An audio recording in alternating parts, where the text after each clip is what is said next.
Hello everyone, my name is Kate Colley and today I will be making a presentation on collaboration and network management strategies. These management strategies center around the strategic management cycle.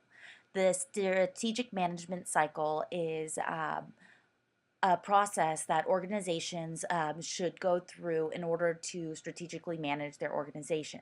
They need to be able to look at three different issues, which are needs and resources, systems and capabilities, and performance and innovation. They need to look at these separate processes and center them around the mission and values of the organization. When looking at the collaborative efforts or collaboration and network management strategies, the needs and resources that an organization focuses on are other providers. The systems and capabilities are the collaborative arrangements that nonprofits can set up with other organizations. And the performance and innovation should include measures of the nature and character of relationships that a nonprofit fosters. So now we're going to go look at different management techniques. So the basics of management techniques that we learned are environmental analysis and industry analysis. So first we're going to look at environmental analysis. And one part of environmental analysis is assessing the external environment. When you're assessing the external environment, you should look at how the external environment impacts your certain organization. However, it can be difficult for organizations because you need to know the full in-depth of work processes inside organizations to be able to understand the magnitude of environmental impact. There's also scanning. Scanning is identifying key elements in the external environment that impact organizational activities. Once again, we come through with challenges about knowledge because those who are instituting this strategic management cycle need to have a broad knowledge about the organizational environment. Also, there's forecasting. Forecasting is an estimate of what the external environment will be in the future. Once again, you come with challenges about knowledge. However, these challenges tend to be about being able to obtain enough data to be able to make predictions. And there's also monitoring. This is kind of where the accumulation of all that large amount of data necessary to forecast comes from. So monitoring is tracking the external environment over time so that you can be able to predict patterns and see changes. And however, organizations can have problems in regards to monitoring because monitoring requires a large amount of resources and time and effort. So now let's go to industry analysis, which is kind of a way that you can assess and monitor the external environment. So first there are stakeholder methods. So stakeholder methods is a process of managing relationships.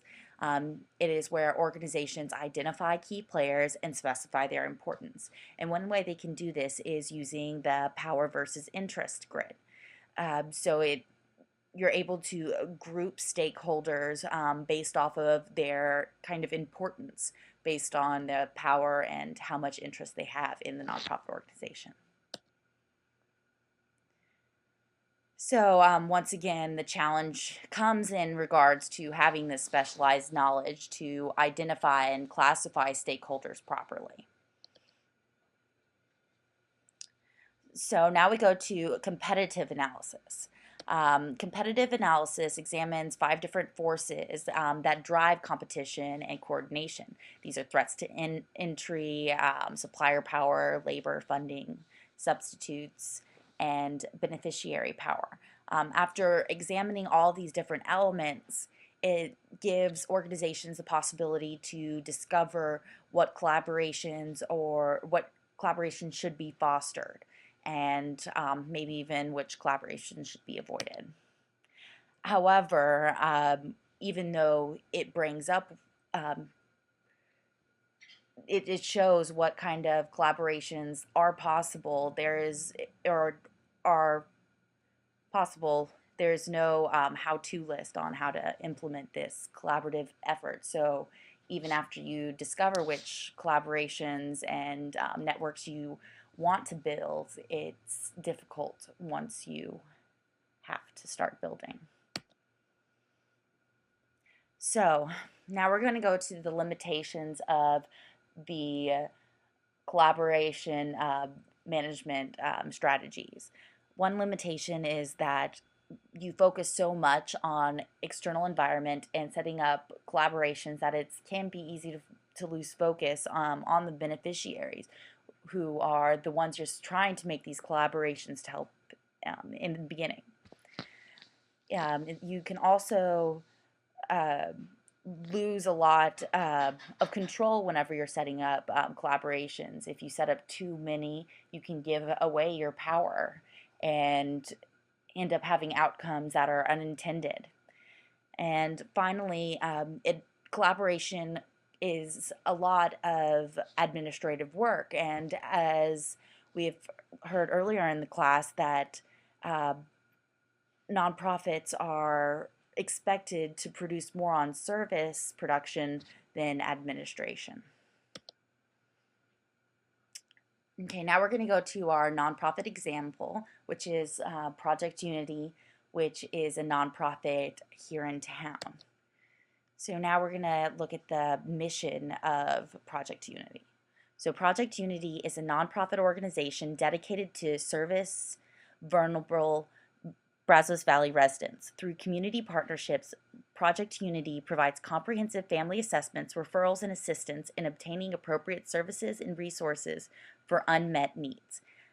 Compassionate support fosters long-term self-sufficiency.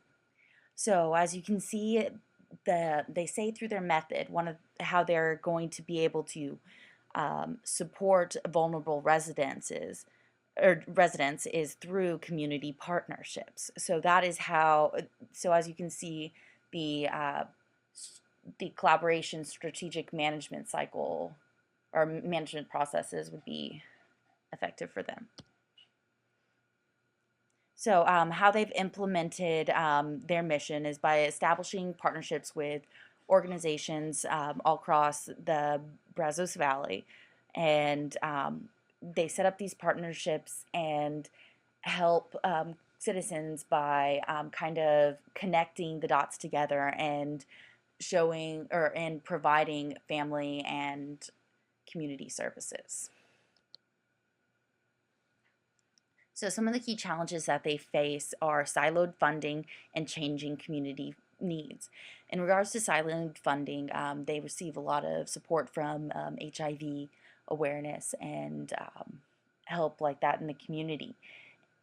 But by focusing just on HIV awareness or HIV protection, which is kind of one of those siloed funds that the nonprofit gets frequently, they end up losing focus on the larger community. So another problem is that the community needs are continuously changing. So once partnerships are set up, the community needs may change and the partnerships may no longer be effective for the purposes of the organization. So in regards to the effectiveness of their use of collaboration management strategies, Project Unity has dropped programs that they feel no longer serve the immediate needs of the community. So they're able to bypass that previous limitation mentioned earlier, that community needs are continuously changing. And also, Project Unity has diversified its funding in order to ensure control over nonprofit operations. This is kind of one way that they have overcome issues with siloed funding, is making sure that they do not fall into the trap of only receiving funds from one place and losing control of completing their organizational goals. So, in conclusion, that brings us to collaboration and network management best practices. So, one best practice is to include environmental and internal experts throughout the decision making and strategic management process.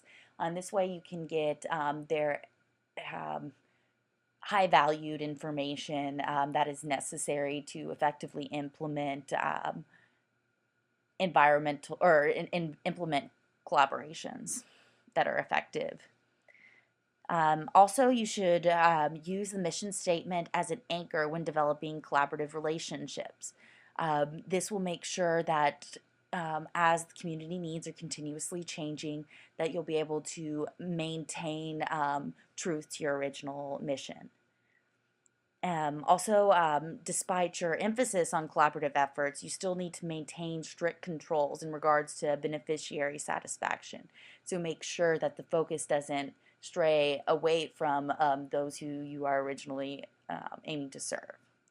And finally, you should maintain consistent and thematic relationships with collaborators. You should make sure that you're professional and always consistent on time and get things done so that you can build your reputation and legitimacy in the field.